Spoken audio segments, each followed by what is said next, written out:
So it's very hard to describe like that. So to get something specific or detail about Krishna and the Krishna's instructions or Krishna's pastimes is very difficult on our own.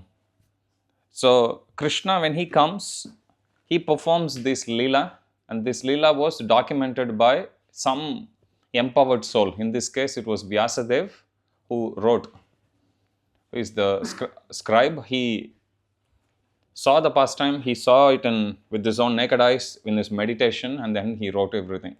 He wrote Mahabharata, he wrote all the Puranas, he compiled all the Vedas, everything he did.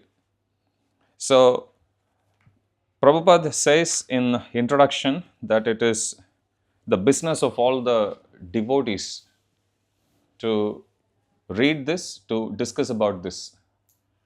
There is a verse in Bhagavad Gita. Look for the verse. Matchitta mad gata prana. Mat chitta. Matcitta.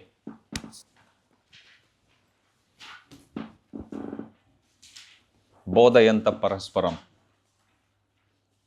You have to go to the back of the book, and then search for the index. Preeti, can you teach them how to look for the verse? Mat chitta, Matcitta.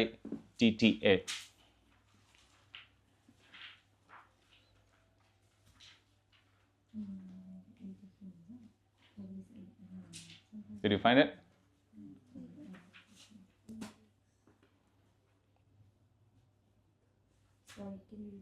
Mat chitta, Matcitta.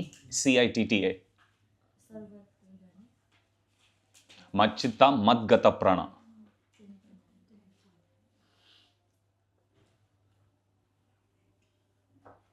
Okay, found it? You can read? Read the verse, one of you. Apeksha, you can read the verse, and then Kritika, you can read the translation. Yes.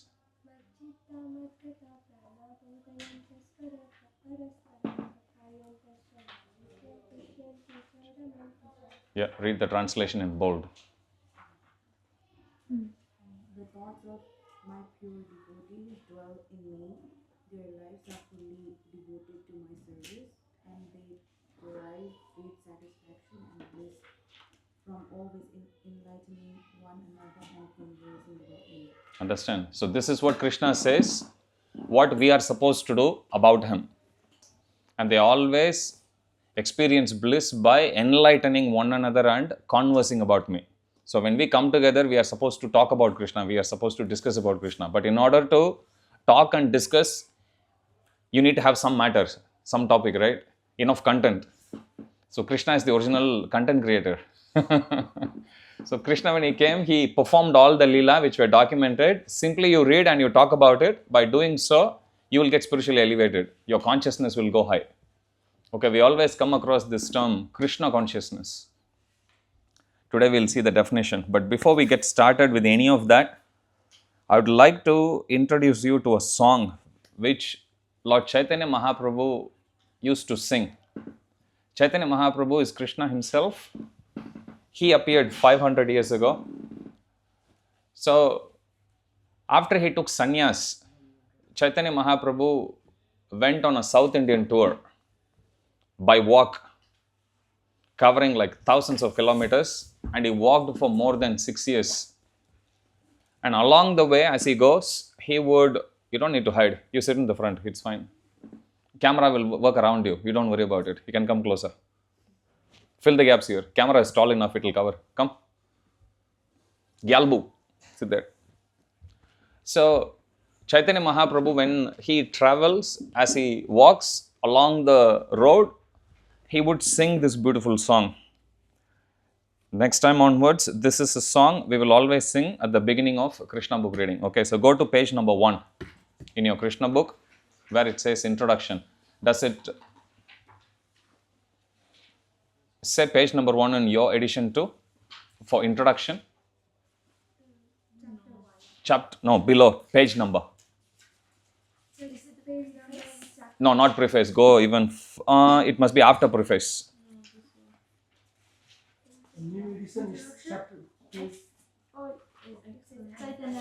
What does it say at the bottom? Krishna. No, no, no. What's the page number? Page number is XIX. Oh, XIX. Who knows Roman numeral? Come on, Roman. No? It's 19. 19. XIX. XX1 is 21. Okay, so this is a song which it is given from Chaitanya Charitamrita, but this is a song which Lord Chaitanya Mahaprabhu used to sing as he was walking along the road. Okay, we'll sing this just to follow. Krishna, you can sing back. Follow means you hear and you are going to respond back. Okay, don't let me sing alone. I'm scared. Okay, first I sing one line at a time. You hear and then you repeat back. Okay. Krishna, Krishna, Krishna, Krishna, Krishna, Krishna, Krishna, Hey. Krishna, Krishna, Krishna, Krishna, Krishna, Krishna, Krishna, Hare. Krishna, Krishna, Krishna, Krishna, Krishna, Krishna, Krishna, Hey. Krishna, Krishna, Krishna, Krishna, Krishna, Krishna, Krishna, Hare. Krishna, Krishna, Krishna, Krishna, Krishna, Krishna, Raksha Mam. Krishna, Krishna, Krishna, Krishna, Krishna, Krishna, Rachama. Krishna, Krishna, Krishna, Krishna, Krishna, Krishna, Pahi Mam. Krishna, Krishna, Krishna, Krishna, Krishna, Krishna, Pahi Mam. Rama Raghava, Rama Raghava, Rama Raghava, Raksha Mam. Rama Raghava, Rama Raghava, Rama Raghava, Rama. Krishna Keshava, Krishna Keshava, Krishna Keshava, Pahi Mam. Krishna Kesava, Krishna Kesava, Krishna Kesava, Pahi Mam. So Chaitanya Mahaprabhu would keep on singing like this as he walks along the road. So you meditate on Lord Chaitanya Mahaprabhu singing along the roads of South India and then you sing this. Okay, so it's a beautiful song. Meaning of this song is very straightforward. First two lines it says he is just addressing Krishna. Third line he says Krishna Krishna Raksha Mam. Raksha means to protect. Mam means us. Please protect us. Same Krishna Krishna, then Pahi Mam. Pahi Mam also means please protect us. Pahi is another word.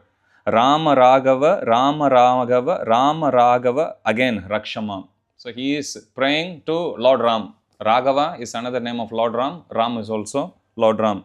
Krishna, again he is addressing Krishna. Keshava. Keshava is also one name of Lord Krishna. The word Keshava comes from the reason why Krishna is known as Keshava is because he killed a demon by name Keshi.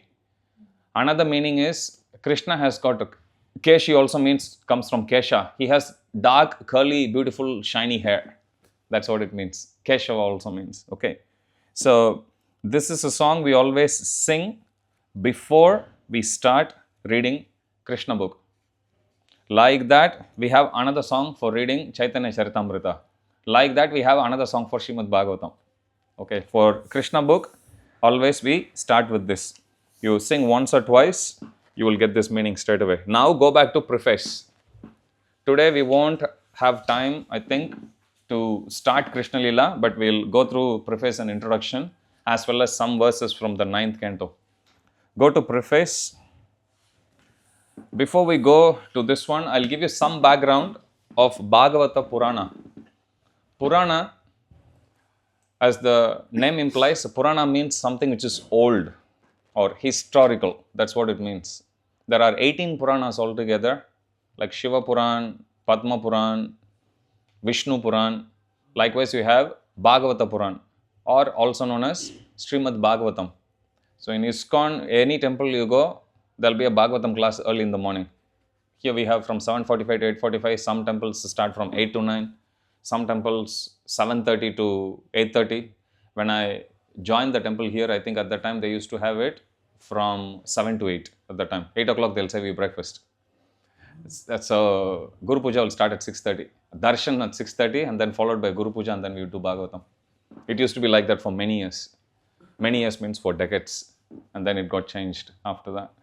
Because devotees didn't find enough time to finish japa, which is true. And that's why they give an additional 45 minutes. So, this Bhagavata Puran, of all the 18 Puranas, it is considered to be the topmost. It is considered to be the most important of all the 18 Puranas. There is Purana. You will also come across another term called Itihasa or epic. So, in Vedic culture, there is only two epics. Anyone knows? Two Itihasas. Louder. Ramayana and Mahabharat. Ramayana, how many of you have heard about Ramayana? Yeah, Mahabharat. Okay, so those two are not Puranas, they are known as Itihasas or epics, whereas these 18 books are known as Puranas. The only difference between an epic or Itihasa and Purana is Itihasa is written strictly in a chronological order. So it will go who was born first, let's say, for example, Vichitra Virya. Then after Vichitra Virya, Pandu. After Pandu, Pandavas.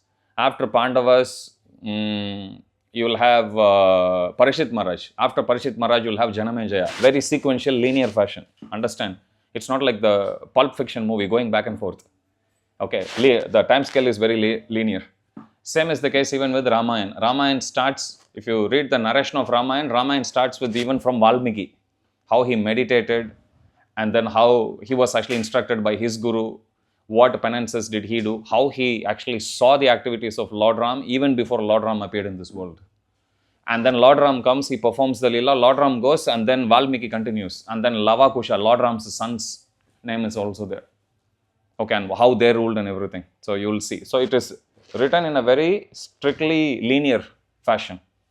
Whereas if you take Puranas, Puranas are not written in a linear fashion. In the first canto itself, you will see Lila of Krishna is given. First canto itself, you will see Pandavas, they appear. So, Puranas, they are written in a thematic fashion. So, it's not based on timeline. Understand? So, there will be a certain theme that's taken, let's say creation. But in order to describe about creation, you will find Lila that happened in Satya Yuga, that happened in Treta Yuga. It gets pulled from different directions like that. Understand? So, that's the primary difference. Otherwise, the contents are the same for both. Ramayana, Mahabharat, in terms of that's also history. Puranas are also history. So, this Bhagavata Puran has a very interesting history. So, we have the 5 Pandavas. Anyone knows the name of the 5 Pandavas that are given in Mahabharat, or at least one of them? Arjun. Okay, thank you. The easy one. Okay, Arjun. Any other name? Yudhishthir. Yes. Oh, very important. Bhima. Sahadev. Nakul and Sahadev. Okay, 5 of them. They are Pandavas. And then you have Kauravas. I'm not going to ask you 100 names of 100 Kauravas. But at least tell me one Kaurava's name. Huh? Duryodhan. One other? At least those 2 only we know.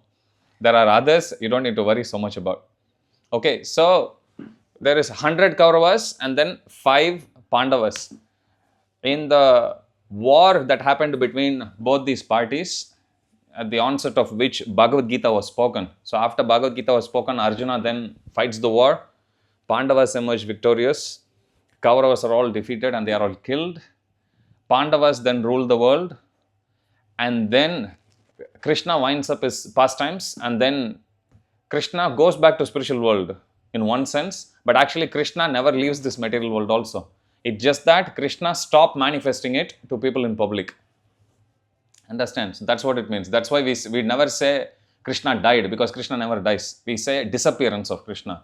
But normal humans, we never say disappearance of the person unless the person is a great Vaishnava. We die. Okay, we don't disappear. Criminals disappear.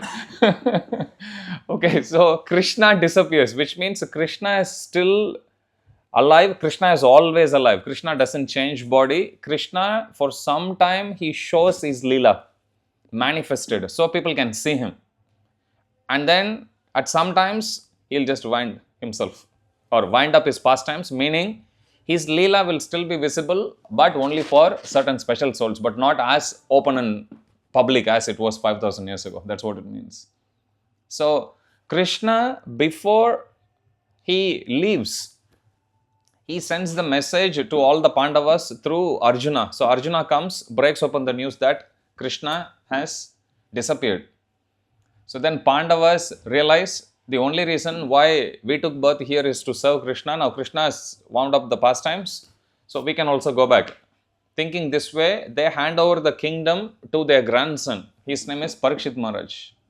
So after handing it over, they go to retirement and then they go back to spiritual world.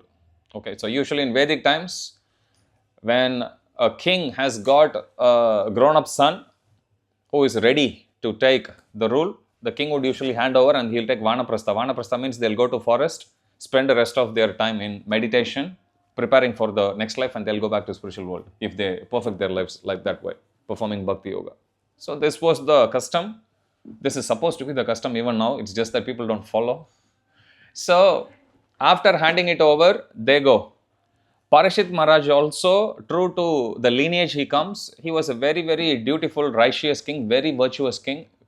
The kingdom flourished under his rule. It so happened one day he goes to the forest for hunting. He gets very tired and then he goes to the hermitage of a sage, being afflicted with hunger and thirst. And when he goes in, he sees the sage sitting there in meditation. His name is Shamika. He sits in meditation without noticing the presence of the king. So the king comes feeling so thirsty, hoping somebody would actually greet him, somebody would give him something to drink. Here he sees the sage. For a moment, by Krishna's arrangement, he thinks, is he really in meditation or is he just closing his eyes, not wanting to welcome me? Thinking this way, he picks up a dead snake that was there nearby, circles around his neck as a garland, and he just walks away. It is an offense. But normally Parikshit Maharaj wouldn't act that way. So all the acharyas and teachers, they have commented that it was Krishna who forced Parikshit Maharaj to act that way. So whenever pure devotees apparently do any mistake, we blame Krishna. Now if you do any mistake, I'll blame you only. You are not a pure devotee. If I do any mistake, you blame me. But if a pure devotee, now because pure devotees normally they are self-realized, they don't do mistakes. Here apparently it looks like he has done a mistake. It was because Krishna forced him to do. And I'll tell you the reason why. So when the sage, he is still in meditation without realizing he is garlanded with the dead snake. Meanwhile, somebody goes and tells the news to his little son. His name is Shringi. When the news reaches him, Shringi gets very upset and angry at the ruler. He uses all offensive words against him and then he pronounces the curse that whoever did this heinous act of garlanding my father with the dead snake will be bitten by a snake bird 7 days from now, and that person will die. So he pronounces the curse. And then he comes to the hermitage, wailing, crying.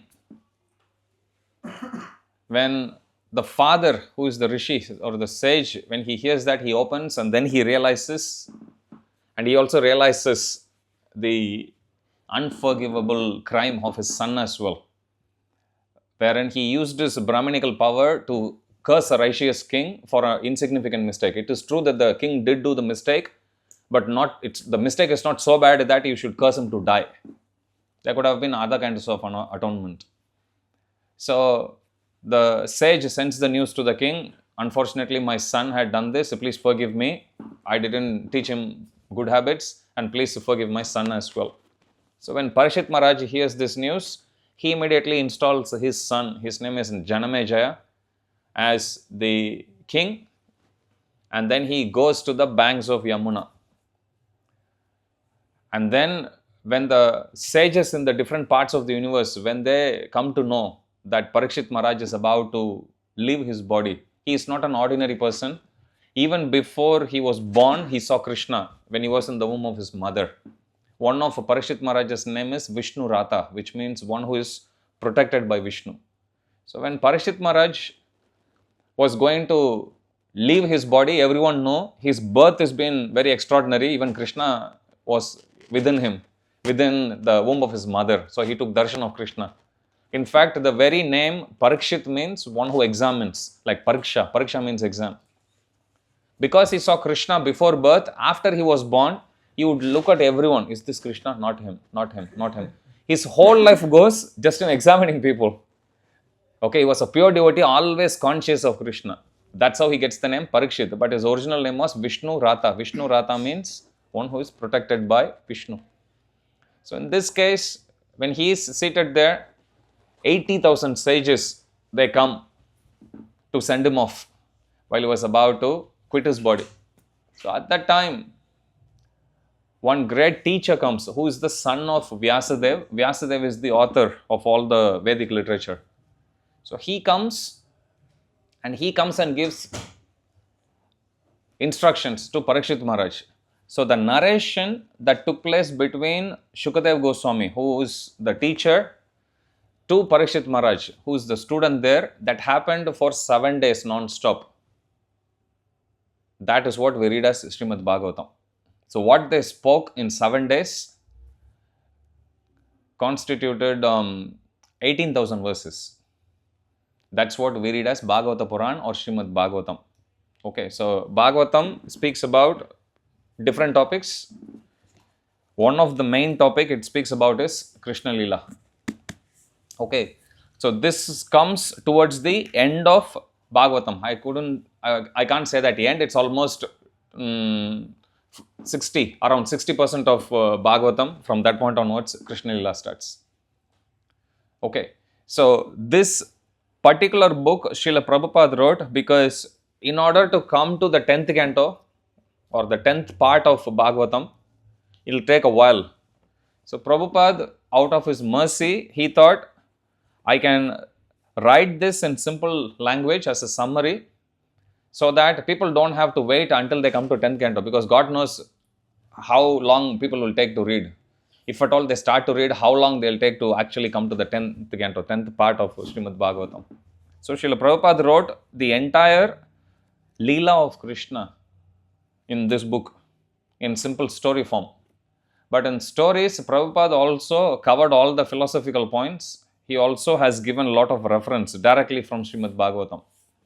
So this particular verse, now going back to the preface, this verse is spoken by Parikshit Maharaj, who is the one who was cursed to die within 7 days. So you can repeat after me, try your best. Nivritta tarshe rupagiyamanat Bhavo Shadashrotra Manobiramat Ka Uttama Shloka Gunanuvadat Puman Virajeta Vina Pashugnat.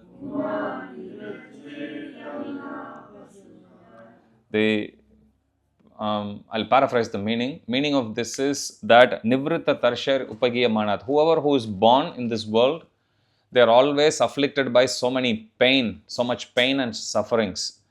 They can at once be relieved if they simply give oral reception. In other words, if they hear the narrations of Krishna's pastimes as well as the pastimes of his devotees.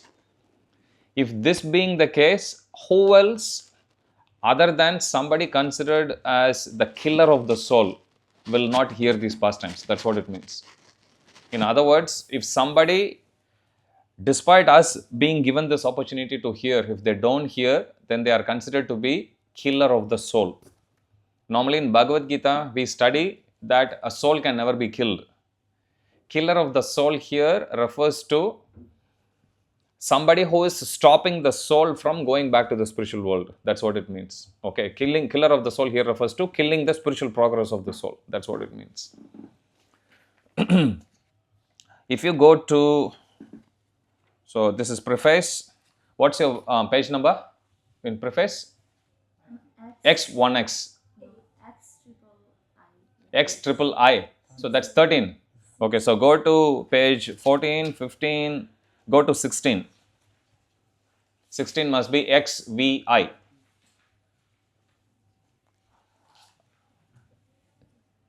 Does the first line of the page say super soul present in everyone's heart? What does it say? He's actually as a human being that is.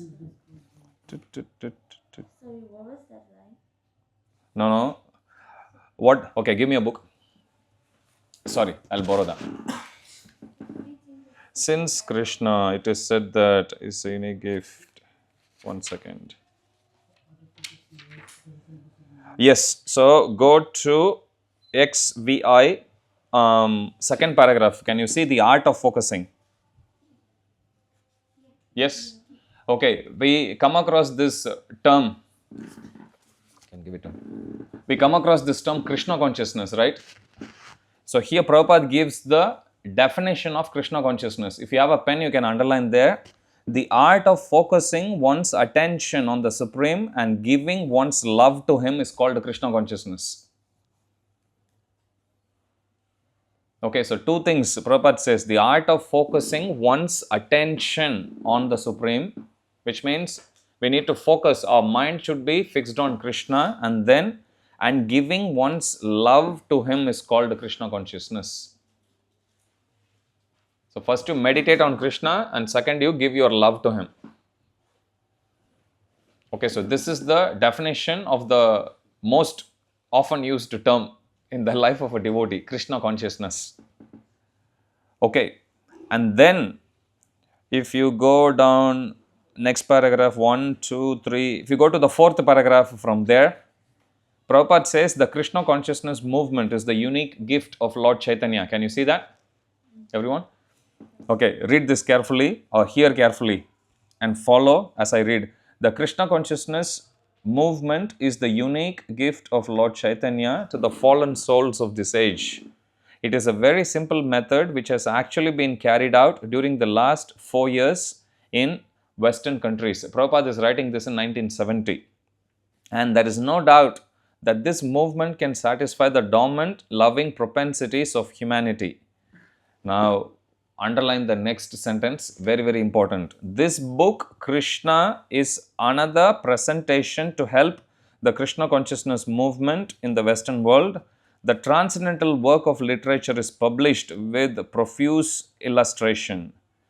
People love to read various kinds of fiction to spend their time and energy. Now, this tendency can be directed to Krishna. Normally, if somebody is born in this world, they have tendency to read something.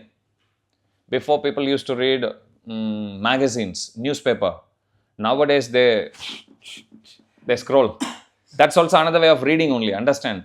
What used to be in a literary form, now it's in visual form, that's all. But it's the same propensity. Does that make sense? Radhanath Maharaj writes about his experiences in the Himalayas in Journey Home book. He says he goes to a place where everyone glorify a person called Mauni Baba. Mauni means one who is very silent. And everyone was saying, this Baba hasn't spoken for the last 20 years. So he saw him, and above, he was seated under a tree, and above him there was a board, and he said, this person hasn't spoken a word in the last 20 years. And then he saw in the opposite side of that tree, there was another tree, and there was another Baba, and then there was a board in which it was written, this person hasn't spoken for the last 18 years. And then Maharaj was sitting there observing.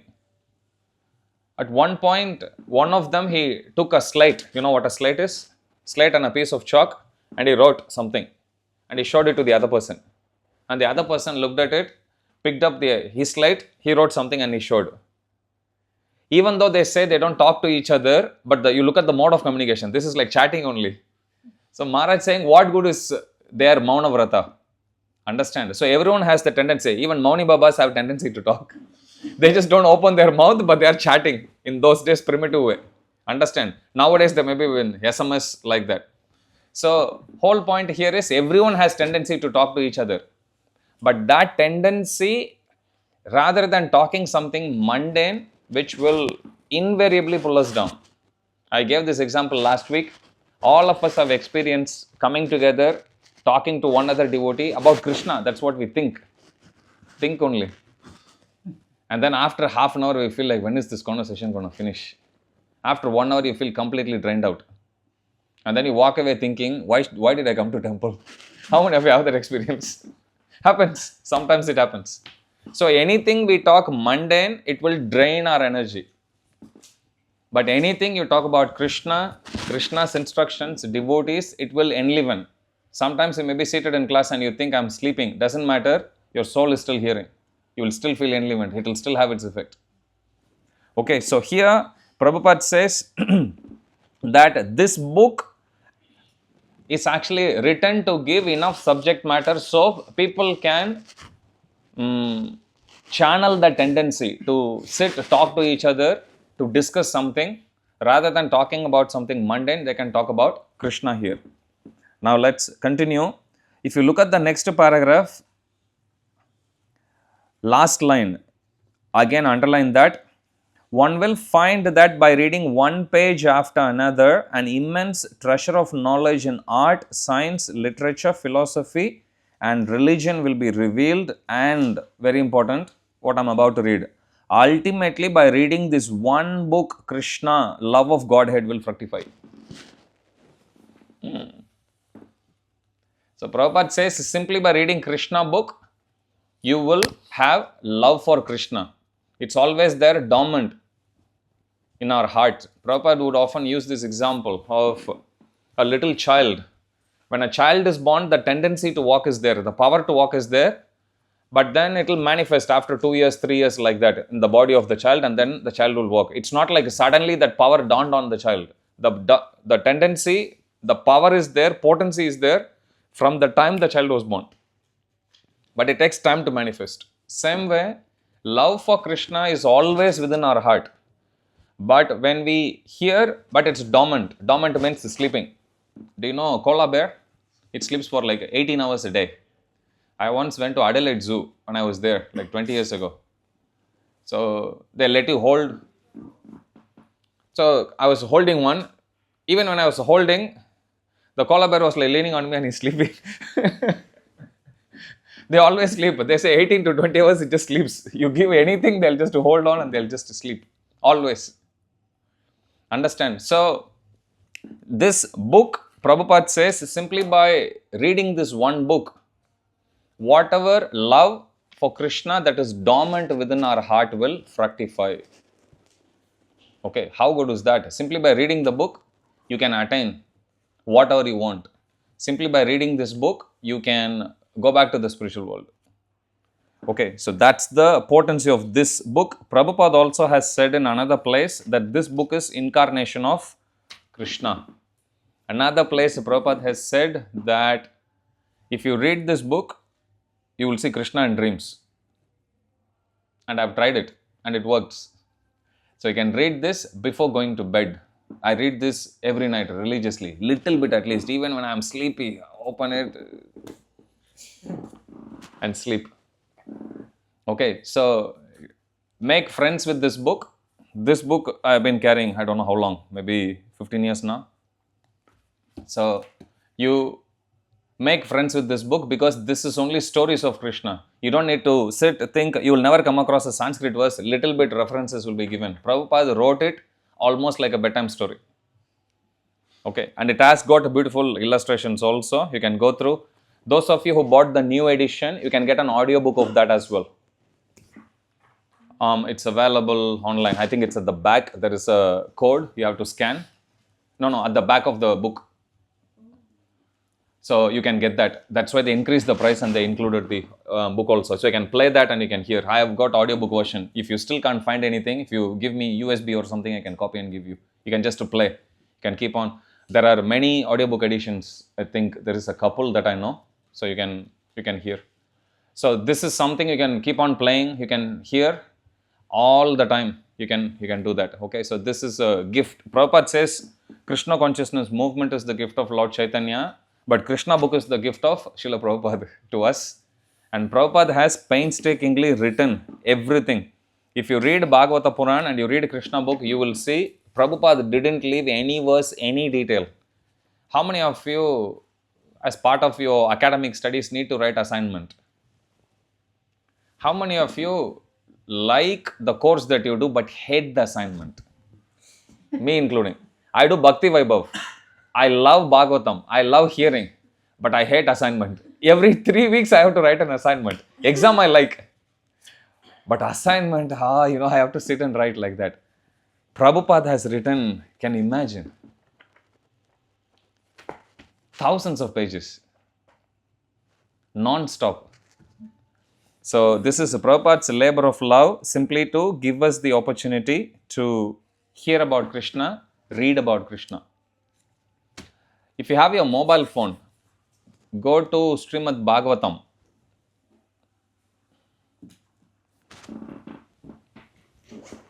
Ninth canto towards the end.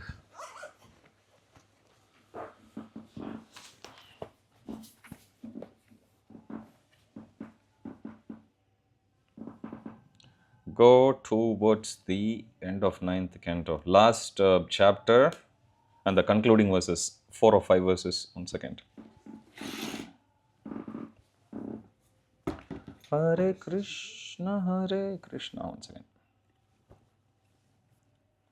So it's ninth canto, 24th chapter, towards the end.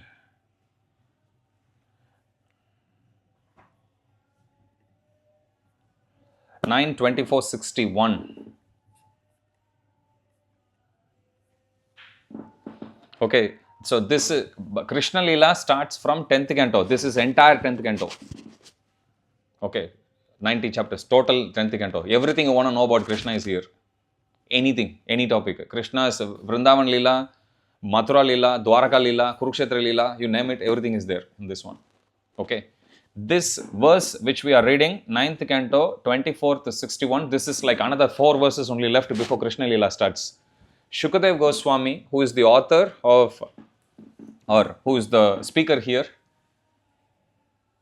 he gives like the introduction. Normally before they introduce the hero of the movie, there'll be some punchline that would be said, or there'll be a situation, and then there'll be a music that will build up the situation. You will wait for it, right? This series of verses, he already, even though Krishna Lila starts from 10th canto only, he already starts to speak. So let's read this one, 9:24:61. Kritika, you have your phone? You're finding it? Okay, everyone found? 9:24:61. Okay, repeat after me. Kalau janisyamananam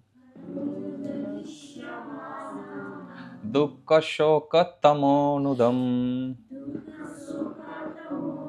anugrahaya bhaktanam supunyam vyatanodhyashaha. Yeah, can you read the translation? To show causeless mercy to the devotees who have taken. Sorry. To show causeless mercy to the devotee who would take birth in the future in this age of Kali, the Supreme Personality of Godhead, Krishna, acted in such a way that simply by remembering Him, one will be free from all the limitations and unhappiness of material existence. In other words, He acted so that all future devotees, by accepting the instructions of Krishna consciousness, stated in Bhagavad Gita, would be relieved from the pains of material existence. So why did Krishna acted in a certain way? To show favor to the devotees who would appear in Kali Yuga. Because Krishna is acting like this. If everything Krishna did was very ordinary, what's there to discuss? Correct? Like amongst us, what is so special about us? If I tell you, okay, Prabhu, please tell me your Purana, or Mataji, you tell me your Purana. Yes, Prabhuji, morning I woke up and then I felt sleepy in class. Then I took breakfast and then I don't know how the day went. Is it so exciting? I feel sleepy hearing about it already. But with Krishna, it's not like that. Everything, whatever he did is extraordinary, very uncommon. Nothing you will say which Krishna does is imitable by others very easily. You cannot. So Krishna acted in a certain way. Why did he act? So here Shukadeva Goswami says, to show causeless mercy to the devotees who would take birth in future. Krishna knew very well 5,000 years, 10,000 years, 4.3 to 432,000 years. which is the end of Kali Yuga. Krishna knows how to catch people's attention. Okay, so whatever Krishna acted, whichever way he acted, it will never go outdated because nobody can imitate it now, nobody can imitate it in future. Understand? So it will always be trend-setting. So Krishna acted in this way so that simply by remembering him, one will be freed from all lamentation and unhappiness of material existence. Dukkha, shoka, tamonudam. Dukkha means lamentation. Shoka is also lamentation only. But Prabhupada translates this as lamentation and unhappiness of material existence. Okay, let's go to few more verses. 62, next verse. Yasmin satkarna piyushe yashashtirtha vareshakrit Shrotranjalir upasprishya dunute karmavasanam. Okay, somebody, Alisa, you can read. Yasmin in the history of transcendental. You can just read the translation in bold. Simply by receiving the glories of the Lord through purified transcendental ears, the devotees of the Lord are immediately freed from strong material desires and engagement in fruitive activity. Simply by hearing, what will go? If you read the last line, Dunute karma vasanam. Vasanam means, it is given in Chaitanya Charitamrita. If you take a pot of liquor, you know what a liquor is? Alcohol. You pour the alcohol out and then you use some dishwashing liquid. You wash. Do you think the smell will go away? It won't. No matter how many times you do, the smell will not go away. Same way, God knows, only God knows how many births we have been taking in this material world. And in every birth, we have been getting some desires. Some desires go very, very deep. Okay, you don't need to answer me. But if you think, is there some desire which I'm still holding on since when I was a child? Yes. Many. Like that, if you think little further in previous life, is there something that you might have liked? We all are laughing. Yes. Previous life. Some desires are with us across lifetime after lifetime after lifetime. Can you believe? So what this verse says is, Dunutek. So when something is getting carried over, despite you changing body, changing situation, doing so many punya, pious activities, still it's carrying across. This is known as karma vasanam. Vasanam means like the smell. Okay, this is known as karma vasana. Just like I'm saying the smell of the alcohol, that is alcohol vasana. What do they say? Alcohol? Sharab. Sharab vasana. Like that, this is Dunutek, this is karma vasana. So this is, keep on coming with you. We all have some things which we don't want to do, but we still do. Correct? In life. How to get rid of that? Here is the solution that's given. Dunute karma vasanam shrotranjalir upasprishya. Simply by hearing about Krishna, whatever desires which we hold within our heart, which we are struggling so hard to get rid of, will go away. And that can be anything. That can be some attachment towards something or someone. You want to actually get rid of that. Or it can be some bad habits. You want to get rid of it, but helplessly you are doing. Shastras understand us and they give us the solution. And the solution here is Dunute karma vasanam. Simply by Yasmin satkarna piyusha. Piyusha means to drink. Satkarna piyusha means just like how you drink water, juice like this, you drink Krishna Lila like this. That's what it means. Through your ears. Satkarna. Karna means to ears. Understand? Yasmin satkarna piyushe, which means you drink Krishna Lila through your ears. Yashash tirtha vare shakrit. Shakrit means at least once. You don't, if you can do it again and again, it's perfectly fine. At least read a Krishna book once. At least hear the audio book once. At least hear about Krishna once. That's what it means. But if you can do repeatedly, that's even better. So if you read the translation, Yashash Tirtha Vare Shakrit. Shakrit means once only. If you can do many times, no problem. Not no problem. It's actually very good. It's welcome. But at least do once. That's what it means. Okay. Yasmin Satkarna Piyushe Yashash Tirtha Vare Shakrit Shrotranjali Rupasprushya Dunute Karma Vasanam. Go to 65. One of my favorite verses. Have you been there? Now you will see Shukadeva Goswami giving the build-up. He is introducing Krishna. First he tells about the glories of hearing about Krishna Lila. Then he tells about a gist of some Krishna Lila in previous verses. This particular verse, he speaks about Krishna's beauty. Yasyananam makara kundala charu karna. Charu karna. Brajat kapola subhagam savilasahasam. Nityotsavam na tatrapur drishibirpibantyo. Na tatrapur drishibirpibantyo. Naryo narascha mudita kupita nimeschaha.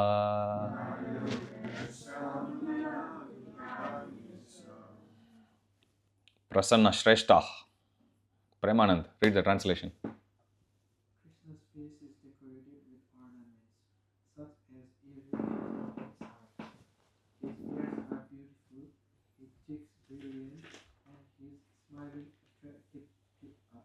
smiling attractive to everyone. Whoever sees Lord Krishna sees a festival.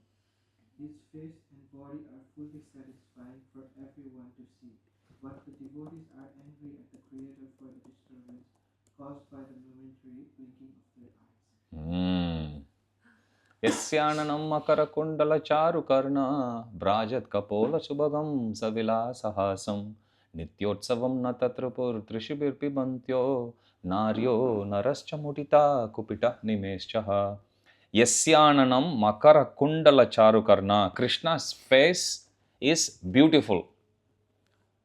Yasyananam makara kundala charu karna. It is beautified by makara kundala. Makara is like shark-shaped earrings. So Krishna wears different types of earrings, dangling ones. You see Gopinath also wears sometimes dangling ones, sometimes fixed ones. Krishna wears Yasyananam makara kundala. So he wears rings, earrings which resembles like a shark. In some places it is translated as alligator. The whole thing is, it is like this. Have you seen some Krishna's earrings like that? Okay, Yasyananam makara kundala. Kundala means earring. Charu karna, which is he is decorating his karna is the ears. Charu karna is very beautiful ears. Yasyananam makara kundala charu karna. Brajat kapola subhagam. His forehead, Kapola is forehead, his forehead is actually shining brilliantly. Kapola Shubhagam Savila Sahasam. His forehead is actually shining so brilliantly, very beautifully. And then Krishna is Brajat Kapola Subhagam Savila Sahasam. Krishna is giving a very beautiful smile. Beautiful smile means a smile which you will see in a person's face when they are enjoying, that smile. Have you seen sometimes little kids, they'll come and they bring one big birthday cake in front and everyone looks and the kid thinks, I'm the center of the universe. Have you seen? That's Savilasahasam. Understand? So when somebody normally when you eat is like this, I remember in my childhood I saw in Doordarshan one ad for gulab jamun. And then one guy closes his eyes and he eats. Okay, it's like that. How many of you have watched this cartoon movie or animation movie, Ratatouille? Anyone? You have seen. I have also spent the time uselessly like that. Thank you. I think it came in 2007. I think. So you'll come across, understand, sometimes, you come for Radhashtami feast. How many of you took Radhashtami feast? Hey, you didn't come for Radhashtami. But I didn't take when I. What a waste of life. You came to the temple, you didn't take the feast. You took it? No, that's not.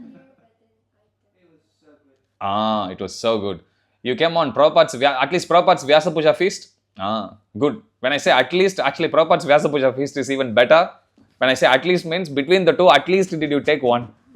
So when you eat something which is really tasty, right? You won't talk so much, you will be like smiling. You won't be like, staring at it. You won't eat like that, understand? It will be like, huh? Like that.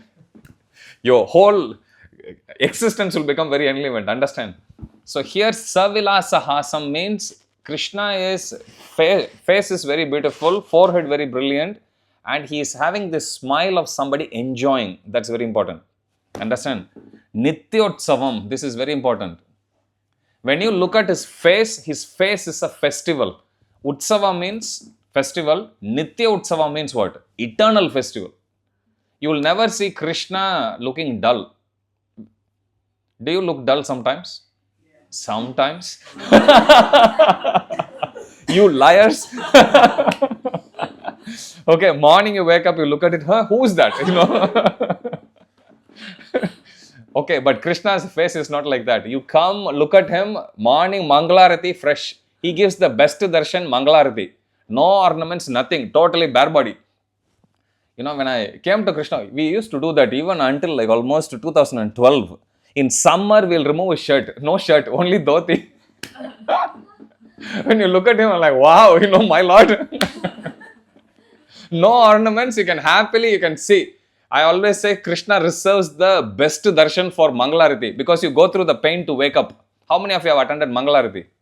That's the best darshan you get, correct? You come there, when you look at Krishna, you will feel that, yeah, he has also taken some rest. But he'll look very cute. Have you seen like little babies, when they finish sleeping, when they wake up, there's a certain cuteness with that. You can see that cuteness in Radha Gopinath. If you come early in the morning, by the way. Because you go through that pain, Krishna reserves that particular darshan only for them. It's not the same. Nighttime when you go, Krishna is in a little sleepy mood. That darshan is okay. But you come early in the morning, that's when you'll get the best darshan. Okay, so normally we decorate ourselves to look beautiful. But Krishna himself is very beautiful. Devotees decorate him to make the decoration look more beautiful. Garlands look more beautiful after you wear it on Krishna. That's the reason why we wear garland. Otherwise, Krishna doesn't need garland. Okay, so here it's given Nitya Utsavam.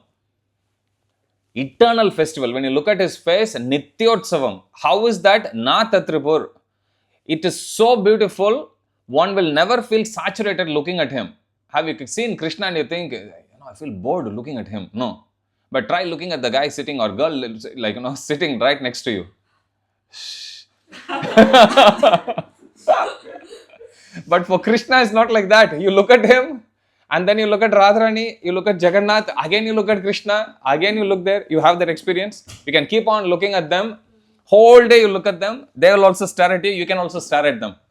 Understand, this is Nitya Utsavam. Nitya means eternal, Nityotsavam na tatribir, which means you never get saturated in looking at this darshan of Krishna. Nityotsavam na tatribir drishibir pibantyo. Again, pibantyo is given. We saw before, yasmin satkarna piyusha. Drinking through your ears.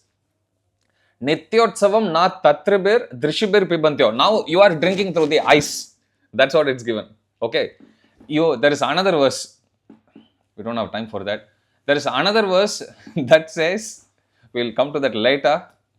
But while we are on that topic, if I ask you to list down all the desires that you may have for your ears, what will that be? Some metallic sound, some metallic whatever, rock music, some flute music if it's Prashna Shrestha Prabhu, some tabla music, some this, some that, all of us have some karmi favorites. Okay, you keep on writing.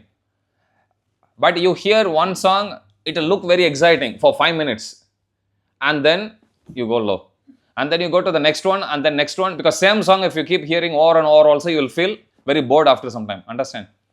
Likewise, Bhagavatam gives one challenge. Bhagavatam says, you take like that for your eyes. You list down whatever things you want to see in 3 with your eyes. Okay, list down all the possible sense gratificatory options which your eyes can possibly enjoy. List it down all of them. in one side of the chart. Bhagavatam says, and then you look at Krishna, whatever desires your eyes may ever have will be satisfied simply looking at Krishna, which you will never experience by even going through each one of them unlimitedly over and over and over again. Understand? So here it's given Nityotsavam na Tatripur. Here also the word is given na Tatripur, Nityotsavam. Krishna's face is like a festival. You never feel saturated looking at Krishna while you Nityotsavam na Tatripir Drishibir Pibantyo. When you drink the beauty of Krishna with your eyes, it's given like that. Naryo narascha mutita kupita nimescha. Last line is very funny. When you see somebody, we have the eyelid, right? It covers like this. So it's given when Krishna appeared in Vrindavan, Naryo Nara, not just the cowherd girls, Nara means boys also. Gopas and gopis, everyone when they look at Krishna, they want to look at his face, which is a Nityotsavam, eternal festival. They want to keep on looking at him, and they feel so angry and upset when their vision is slightly disturbed by batting of their eyelid, like that. So much so, they curse at Lord Brahma. What creation have you done? Why did you create? That's what it means. Naryo narascha mutita kupita nimescha. They get so upset with Brahma, who is the creator, and they say there is a flaw in your creation. Useless eyelid, like that. Because they can't stand to live even that little moment. How many of you can actually watch your eyelid closing and opening? We can't. But even for that tiny moment, they don't want to be away from Krishna. That's what it means. Okay. Nityotsavam na tatripur drishibir pibantyo naryo narascha mutita kupita nimescha. Okay. There is one more verse.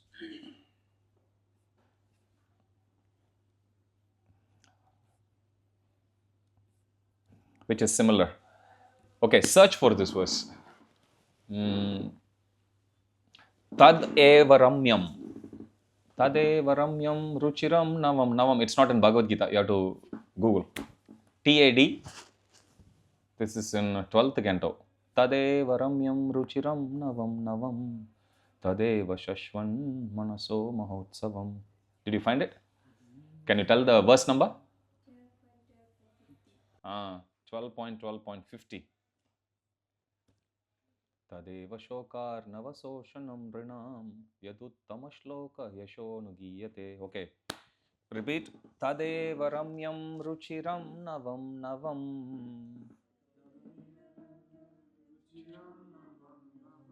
Tadeva shashvan manaso mahotsavam.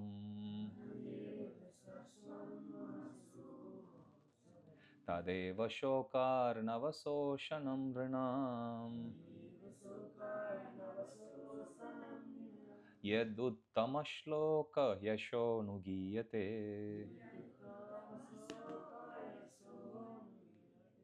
Chrissy, can you read the translation? Those words describe the glories of all the famous personality of God and are attractive, unmissable, and ever fresh. Indeed, such words are a perpetual festival for the mind and the joy of the ocean unmissable. Tad eva ramyam. Ramyam means it's very attractive. Ruchiram navam navam. Every time you hear Krishna Lila, you will always feel ever fresh. You will never feel, I know that story already. Actually, we know all the story. Is there one story of Krishna you don't know? Tell me. If I tell you, start telling one story, I know that. But we never feel bored. Same story. In fact, the climax of Krishna Lila, it's there in first canto itself. Krishna has already disappeared. Normally, they keep something like that in the climax of the movie, right? When you see the climax of the movie, or if you know about the climax, you know, there was this movie, Mummy. Mummy? Anyone has watched the movie? Horror movie, supposedly. It came, the first part of that came when I was in my, I think, college, second year or third year. I was supposed to go on Saturday, I couldn't go, my friend visited. He came back and he told me, he has a very good memory power. I used to take a lot of his advice before exams. And he told me the whole movie like how he would teach me mathematics. scene by scene, so much so next day I was going and watching half the movie I already know. I'm like, why did you tell me this so much? Little bit you know, you lose the excitement, understand? But Krishna Lila, even though we know Ruchiram Navam Navam, we still feel, experience newer and newer, ever fresh taste from it. Understand? That's the proof. Prabhupada says that this is not yet another material topic. Any other material topic, we get bored. But about Krishna, about Lord Ram, about anything which is about the Supreme Lord, you will never feel saturated. Understand? Tadeva ramyam ruchiram navam navam. That's the meaning. Tadeva shashvan manaso mahotsavam. This is very interesting. Second description. Tadeva shashvan. Ajo nitya shashvato yam purano na hanyate hanyamane sharire. Shashvat means permanent. Perpetual means eternal. That's what it means. Eternal, permanent. That's what it means. Tadeva shashvan manaso mahotsavam. You know, when they celebrate New Year's Eve with all the fireworks, how long does that excitement go on for? Until they burn out all the $4 million worth of, that's how much, $4 million, $5 million. And then what happened? Everyone that get up, they go through misery to catch the train, you know. So move here then, and then you come, correct? It's gone. So that is their Utsava, but for very, very tiny time only, understand? But here it's given, Tadeva Shashvan Manaso Mahotsavam. When you see Krishna, discuss about Krishna, hear about Krishna, this is an eternal. Shashvan means eternal. Tadeva Shashvan Manaso Mahotsavam. This is an eternal festival for the mind, which means mind gets excited all the time. That's what it means. The more we develop the taste, initially we don't have the taste. Sometimes it looks like this is maybe boring, more boring than my studies. I was telling to one youth, Prabhu, you told me to read Bhagavad Gita. Sometimes when I read Bhagavad Gita, I get so much inspired to read my college book. Because Bhagavad Gita, I find it so boring that I find this one more interesting. Actually, it is to a certain extent true because of our diseased condition. There is a verse that's a nectar of instruction. I don't think you had come to that. Syad Krishna Nama Charitadi Sityapya Vidyat. No, Pitapataptar. So that verse says if somebody is afflicted with jaundice, yellow fever, when they take anything sweet, it will taste bitter. Normally, sweet's nature is to be sweet. So if somebody is not in a normal condition, they will taste the sweetness. But the same sweet, if it is tasted by a diseased person, it will taste bitter. Understand? So Bhagavad Gita or anything about Krishna Lila, it's actually a sugar candy. But in our materially diseased condition, sometimes you may find it boring. Understand? Because you see all this description, but when I open the book, I feel sleepy. That's because we are diseased. But then, as much as a sugar candy is tasting bitter for a jaundice patient, the cure for jaundice is also sugar candy only. You keep on eating, bitter, bitter, bitter, and then you sleep one day, wake up, and then, correct? Then it becomes sweet. That means what? Sweet is always sweet. Your disease is gone now. Same way, when we read about Krishna Lila, initially it will be like that because our mind is in AC/DC metallic sound. You need to bring it to Krishna slowly. But you will see the effect almost immediately. Okay, it just takes a little consistency. That's all. Okay, so Tadeva Sashvan Manaso Mahotsavam. Whatever desires, excitement that your mind will actually have, it will be perpetual. Tadeva Shashvan Manaso Mahotsavam. Okay, the festival of the mind, the excitement will actually go on forever. That's what it means. Tadeva Shokar Navasoshanam Rinam. This third thing is very, very important. Hare Krishna. When I started practicing Krishna consciousness, 2005, I started it on Radhashtami in 2005. I celebrated a 20th birthday last Sunday. So I went through so much depression. When I get Krishna conscious book, could be Bhagavad Gita, I actually started with the Nectar of Devotion. I would be waiting for it. As soon as, for me, that was like, I will switch off from reality and I will dive in. That's what I thought. And then after some time only, I realized actually this is the reality and that is all bogus. But I'll be looking forward for it just to run away from real life distress. Understand? So I'll open this and I'll feel so blissful. And I'll feel so bad closing it because I know what is waiting if I close this. And then immediately finish everything again, I'll come back, I'll read. I would spend hours in books like that. And I can vouch that simply focusing just on that one by attaching yourself more and more, pushing yourself only. So for me, initially I started to read Bhagavad Gita more as a means to escape from problems in life. But then, have you come across, once we got one, it's called the citri strip. Normally when there is a paint, if you want to remove this paint, there is a solution that you can find in paint shop. You come, apply it for maybe half a day or something. And then after half a day, you just bring a little piece of cloth, you wipe it, the whole paint will go away. Okay, there is one type of solution or a brand called the citri strip. It's actually a paint, but when you smell it, it will smell like juice. And the instruction also in that paint, they would say, please do not drink. It is poison because it is so nice. Reason why I'm saying is that initially I started reading the book as a means to escape from problem, which means this is a medicine. But later on, medicine became so tasty. Dabur Chyawanprash, have you tried? How many of you have taken Dabur Chyawanprash? How many of you think it is very austere to eat that? It's very austere to control it, actually, correct? Can I take one more?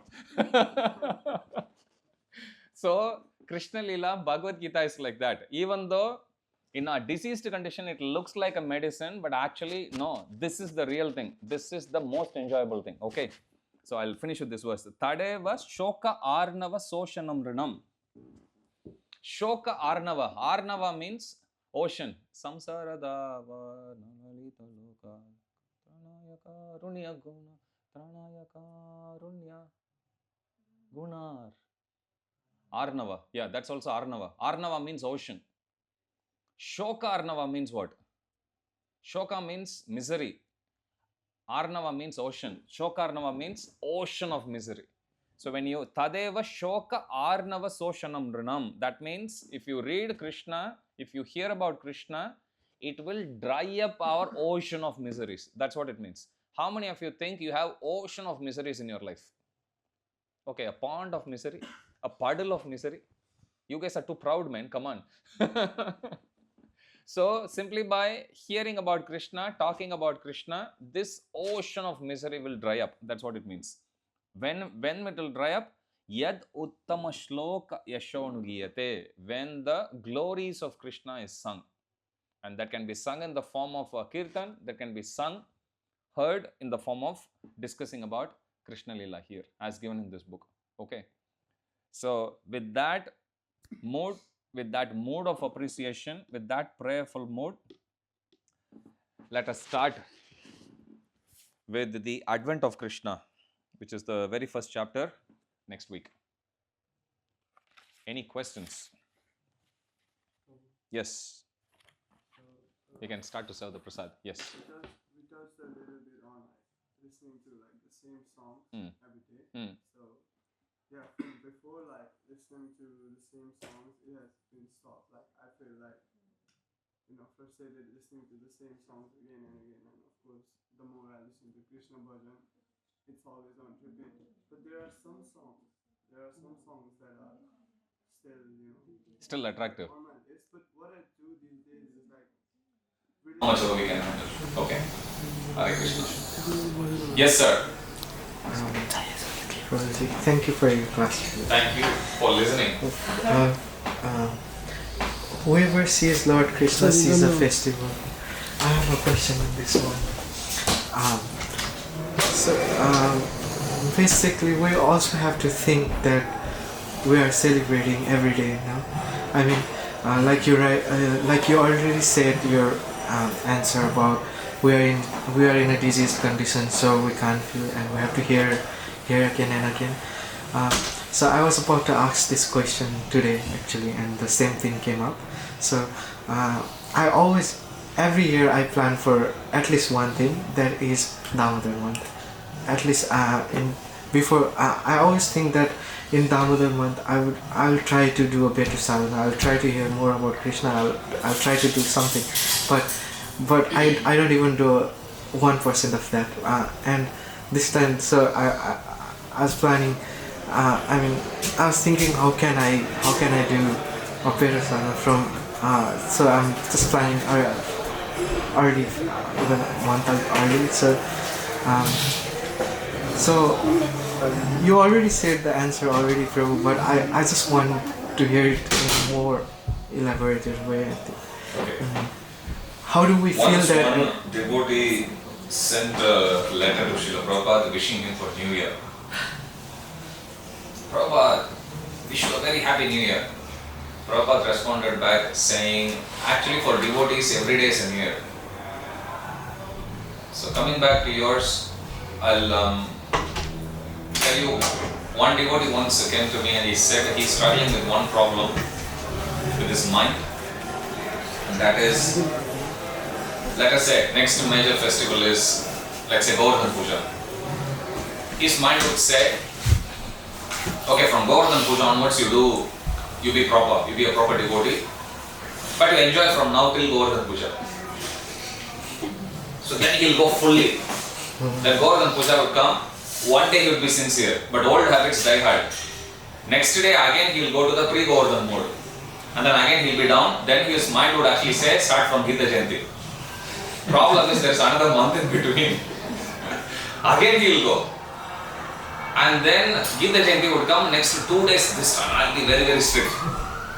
And then 2 days later he'll go to pre-Gita Jayanti mode. So he was telling me, like this, he told me 2-3 festivals. I said, that's a torture. He said, yes Prabhu, that's what I'm going on in my life. Then I told him, you see, it's okay to try to start something auspicious, but rather than thinking I will start right from that day, you think from now onwards I'll prepare. So every day you prepare so that you will hit your peak right on that day, then you'll be able to maintain. But if you think I will go do whatever I want to do and then right on that day I'll just switch off my mind like that, it doesn't work that way.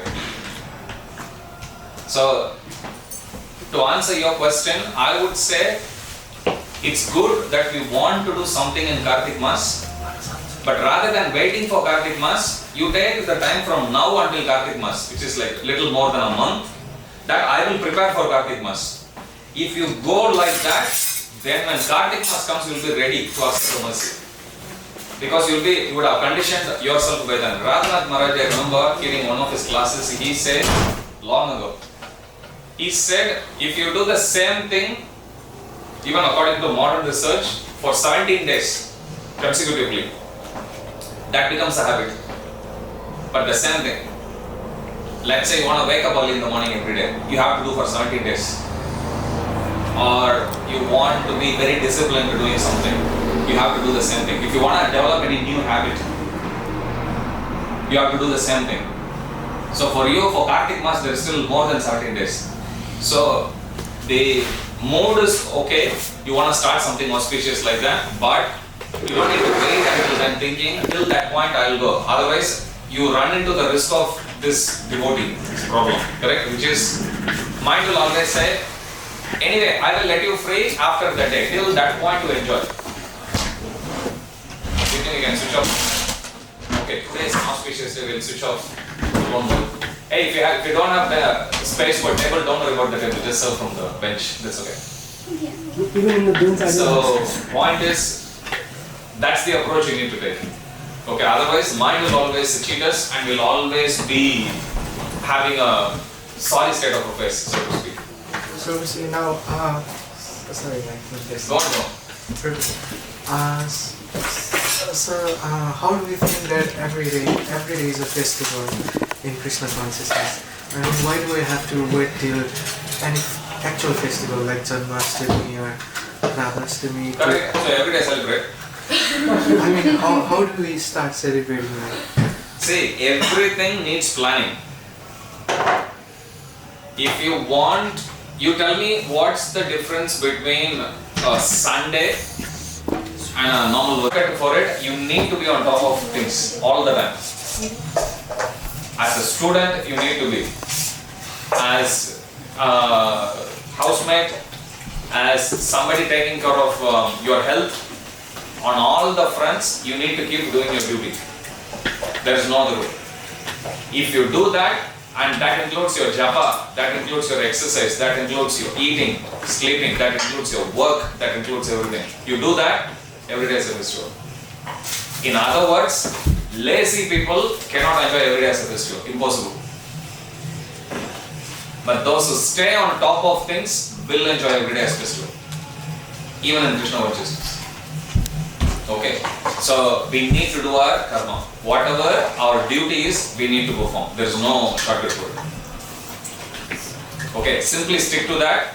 You will see the whole perspective of your life changes. Your whole experience of life changes, like drastically changes. Okay. Hare Krishna. Thank you. Any other question? Anyone? Yes. How do we define celebration? Does it always have to be dances, dancing, that? Good question. See, when I'm happy, let's say I won a lottery. How will I say I won a lottery? Is that how you will say speak? How will you speak? Okay. I have to communicate, I can just say I won a lottery. But you don't understand. When things go beyond words, that's when you dance. Does it make sense? So dance is an expression of joy, that's all. When we dance in front of Radha Gopinath, it simply means we run out of words to express our love, express our gratitude. So I'm dancing, that's what it means. Understand? So celebration, if you want to enjoy a celebration but without dancing, yeah, no problem, that's your choice. But anybody who fully enjoys, they will dance. Like that. Understand? That's the idea of dancing. Okay? Hare Krishna. Everyone done? Done? You have a question? No, not today. Okay, good. Thank you for giving me back another hour.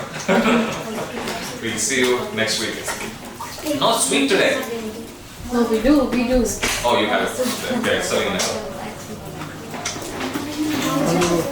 Okay, so please do bring Krishna book.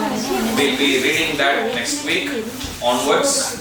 And we'll see how we go. I'd like to go all the way cover to cover. But let's see. Please honor the prasad. It's okay. Thank you. You can do pranam within your hearts. Jagat Guru Srila Prabhupada ki jai, Srimad Bhagavatam ki jai, Shri Radha Gopinath Bhagwan ki jai. It's crazy.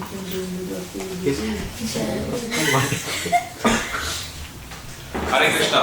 Those of you especially living nearby, if you have some free time tomorrow, you're welcome to come and help in the garden. There is a devotee who is trying to actually set up the garden there. And you can also join our group. We are forming a group for planting and taking care of Tulsi Marani as well. So we do have already, some of you have added you to the WhatsApp group. But if any of you are interested, please do text me, I'll add you. But tomorrow morning, 11 a.m. I posted that in the group. Okay, so please do come. And Srinivas Prabhu, he will get you. You can do it. I think I received text from a couple of you already. But anyone else, if you are... You have some questions? They all have. Oh, you all have questions? Yes, go on. When we hear about devotees in social media, it's not something good. How do we respond to this situation? First thing is, don't go to social media. I don't have any. Yeah. I saw it in LinkedIn. That's I Oh, needed. I'm done. One thing we have to understand is, always think, I got this one from Chanakya Pandit. Ayush क्षण एकोपि न लभ्य स्वर्णकोटिभिः नाचे निरार्थकं नीति काचहानिस्ततोऽधिक. Even in exchange, स्वर्णकोटिभिः, even in exchange for 10 million gold coins, you can't bring back a lost moment in your life. That being the case, what could be a greater loss for humans than the time that is wasted? So these days people do whole lot of things just to gain some attention, to increase their followers, to increase the views. And if we want to be one other person like that, like who want to be taken for a ride with some online sensational news, I wouldn't put myself in that situation. I'm important for me, and I value my time, and my way of experiencing life is much more deeper and much more ecstatic than some momentary titillation. Okay, I don't have time for this. That will be my attitude towards it. If somebody brings me exciting conversation. What if that someone is like somehow similar to teacher and spiritual master? Like we would up to that person. My Guru Maharaj says in one place that Kali Yuga is an ocean of faults. To find fault from someone is not such a great achievement. You bring anyone, I can pick a fault. So my Guru Maharaj says it's not such a great achievement. They found fault with Lord Ram. Come on, you find fault with Krishna, I can understand. One Acharya says everything about Krishna is crooked. He's bending crooked, smile crooked, Every rule he breaks, Krishna breaks. And even for Lord Ram, there was one Dobi. He's the one who criticized Lord Ram. Lord Ram spared him. Same guy, Krishna made him appear and Krishna killed him with slap. You know that? Krishna does that. He is born again as a Dobi in the next life. He was like, so you are the one who criticized, like, thumb. He won't do anything, I will do, thumb. Another place also, Lord Ram goes to the forest. And then all the sages, they get attracted. My Lord, we want to dance with you. Then Lord Ram says, don't worry, another wave comes soon. He speaks about Lord Krishna like that. Understand? Tell me one person who is beyond criticism. What is so great about it? Understand? We don't need to bother. Prabhupada says housefly mentality and honeybee mentality. Houseflies always goes for something filthy. But honeybees will go take only the honey from the flowers and it moves to the next place without disturbing it. Prabhupada says devotees are like honeybees. They should always go pick. Otherwise, if we are going to sit and worry about criticism, we are going to waste a lot of time. What matters is Radha Gopinath is here, I am here, and I am doing my bhakti, and thank you for that opportunity. That's it. What else matters in my life? So we need to be clear with our priority and then tuck down. Controversies, like we sit in management, I take controversy for breakfast. Every day something, oh really? This management is wrong, come on, I will also criticize. Yes, this management is wrong, but you are part of management. Yes, I will also criticize. Like that they go. So we shouldn't take it seriously. Understand? We are clear. You have nothing to do. You have time to actually sit and criticize someone. I don't have time for even washing my clothes. Get lost. That's my attitude. Understand? We need to be tough. You have a question? Social media. I agree, but I also kind of thinking is it always the solution to just ignore everything and just just stay like we don't do nothing about it? Yeah. Is it okay? Yeah. Why do we need to bother about it? And what if someone gonna raise question about you, about your organization is scam or something like that? So be it. Yes. Okay, so what? That's what I'm saying. Say something negative about me. You are an idiot. Okay, thank you. Understand? My life is way too important in my service to Radha Gopinath, not sitting and responding to people like that. Organization, people can sit and criticize, and they will always be like this. That's what I'm saying. It is there since time immemorial. How many of you watched Prahlad Maharaj's the Narasimha, the Mahavatar movie? Still you haven't. Those of you who haven't, you have wasted half your life.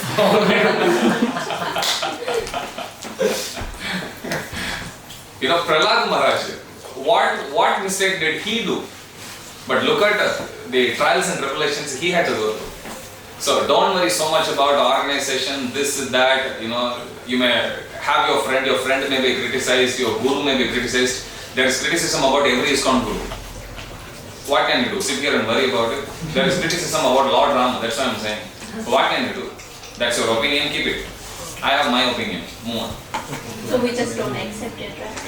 But I don't even dignify by responding back or even wasting my time.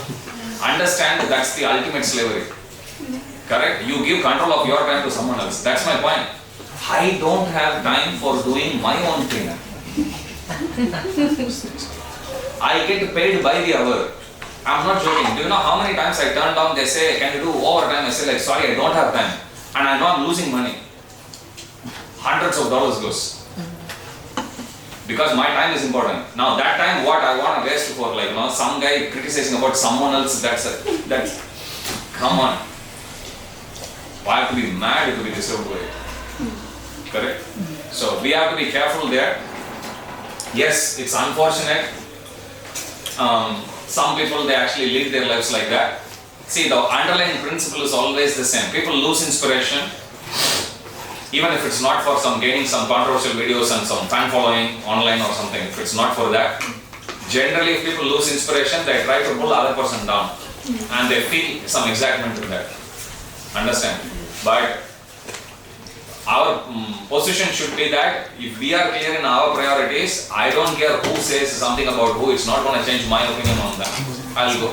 Even if somebody had done mistake, what's my problem? Okay, anybody taken to Bhakti, Bhakti will purify everyone. What's the problem with you? There's no problem. Okay, so we need to be very, very mindful and very mindful not to give control of our consciousness to others. As I said, that's ultimate slavery. I don't give. That is one thing I was very clear when I came to Krishna consciousness. I'm not going to give control of my consciousness to someone else. Never. You can criticize, you can do whatever you like. I don't care. I don't need to accept. I'm not even going to dignify responding. I'll just keep on going steady. Okay, that's all we need to do. Okay? Finish. Your question also. Your question also finished. Yeah, that was the question. My God. No, I just saw it in LinkedIn. They asked me to ask it. So now looks like some exciting controversy is going on online. Have fun. Oh my god, yeah. Should we tell? It's always like that. It's always like, you know, one thing will go, second thing will go, third thing will go. Where is the end to it? People will always do this. Once Keshav Maharaj Swami said, if there is a 5 millennia and you sit with them, you'll be the 6th one. Yeah. Yeah? And if you sit with 5 idiots, then you'll be the 6th one if you sit in the same group. That's what's happening right now at the moment. Like one started one thing, and there's another 5 people sitting with them talking, and then they're becoming the same one, influenced by the same thing. And in South India, there is one there was one Savage Sage. I'm talking like hundreds of years ago. He was a great businessman. I think I shared this story before. And he gives up everything and he takes a sannyas. So one day he sleeps on under the shade of a tree nearby to a farm field, and he lies down like this, keeping his elbow as his pillow. And as he was sleeping like that, 2 village ladies go. One lady glorifies him, saying like, hey, you know who he is? He was that rich multi-millionaire. Look, he has given everything and he has just accepted the earth as his only shelter and sky as his roof. Look at how renounced he is. While she is glorifying like that, her friend says, oh, you say he has renounced everything, but look at this sannyasi. He is still needing pillow and he is using his elbow as pillow. And then they go. So this person, when he hears that, he thinks, yeah, actually what she said is right. I shouldn't be using even my hand as pillow. Then he takes it, then he sleeps like this. Same ladies, after fetching water, they go this way. Now the first lady again tells to the second lady, hey, you criticized him, looks like he heard. Look at now, I think he must have offended him. Look at him now, he's not even using his hand as pillow. Now the second lady actually says that what kind of a sannyasi is he? Why is he taking my criticism seriously? You do your don't do your don't. So, see, in Vedic times, there used to be debate with the referee. Even without a referee, if two people debate, if one person has lost the argument, they will agree. And whoever their disciples are, they will all surrender to the one who has won. Understand? These days, even after losing, people don't accept defeat. What's the point in arguing? Understand? So we shouldn't waste our time unnecessarily like that. And there will always be like this only. And people will do anything. Recently I saw there was one guy who went to Hare Krishna restaurant eating meat. Just to get stupid thing. Now you sit there, my blood boils, calm down, drink water, be cool. But he apologized. Okay, it's not rocket science why he is doing what he is doing. Understand? He wanted to hook or crook. He put aside how much he is disturbing people, put aside his karma, good luck with that. You will get some fans, you will get some likes, you will also get some karma. Deal with it. I'm not that dumb to go waste my life accruing karma for getting some likes. Who cares? Understand? So we need to be very, very clear. We need to have a certain dignity. Okay, you can make money, you can gain attention by any means. But then that is our dignity. We should not act in a way that we start to lose respect on ourselves. Understand? There is a certain integrity, certain dignity we go with. Beyond that, whatever Krishna gives, he will give. So I have one question from verse from Bhagavad Gita. Elaborate this a little bit. When the embodied living being controls his nature and mentally controls all actions, he resides happily in the city of non-created, neither working nor causing work. So Krishna says this primarily to explain the point that what we think as the karma that we are doing, it's got nothing to do with the soul. Soul is just residing here. During the time when the soul resides, body has some life and the body is doing something, but the soul has got nothing to do with this. Soul cannot enjoy any of the food that we eat. Soul can't enjoy. Spiritual food that you take, that act of spirituality, soul can enjoy. That's a spiritual pleasure soul can enjoy. But anything physical, you sleep, the soul never gets tired. You feel thirsty, you drink, the soul never gets thirsty. Understand? You feel pain, soul never feels pain. Soul is always Sachidananda. Sachidananda means it's always eternal, always blissful. Okay, soul never goes through illusion, nothing. But the soul, temporarily it has come and accrued this body. So it is kind of like getting tossed around. Wherever the body goes, soul also need to go. Otherwise, soul has got nothing to do with this one. Soul never gets attracted to the opposite sex. Understand? It's the mind that actually puts the twist there and makes it to get attracted to it. Soul has got nothing to do with it. Okay, even Prabhupada gives this example.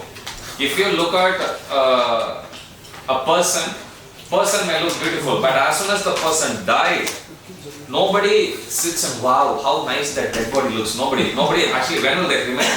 Nobody wants to even look at it. Prabhupada says that is the proof that the beauty of that body prior to that death came from the soul. And because the soul has gone, beauty is also gone with the soul. Understand? So that's how we understand. Krishna is one who renounces all actions. Yes. Not Renouncing means not sannyasi, give up everything and stop working. Not in that it's not sense. like identifying with the Correct. actions of the body As the soul's activity. how do I To come to that stage, we have to do some regular sadhana. Chanting we have to do, reading we have to do, associating we have to do. We say ABCD, all four. Association, we need to read some books, we need to chant regularly, we need to do some seva.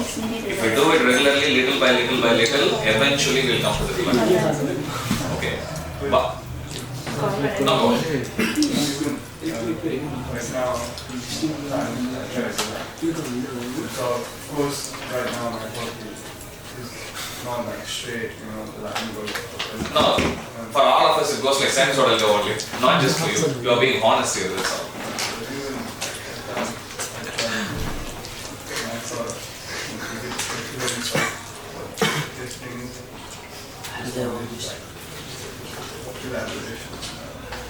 Don't focus at this point of time, this age, on absolving. That's not the age. Focus on engaging everything. If it can be professionally, it can be personally, it can be developing skills, anything, you have to go full on. This is the age for you to go full on. You go full on, but the focus is how can I actually connect that in Krishna service. That's where the energy should go. Not like, I'm in 20s, I think like a 6-year-old guy, that's escapist mentality. That's not something which Krishna would be happy with. Understand? Some 60, 70-year-old guy can do that. For our age, I'm adding, I'm 45. But yeah, in your age, only 20 years old. Okay, your age, even I'm not stopping to work. That's in something. Your age, you focus on succeeding in life, materially. But then along the way, as you do material, stay in touch with Krishna consciousness. So you don't go completely lost, but at the same time, in the name of bhakti, you don't become a failure. Krishna won't be happy with that.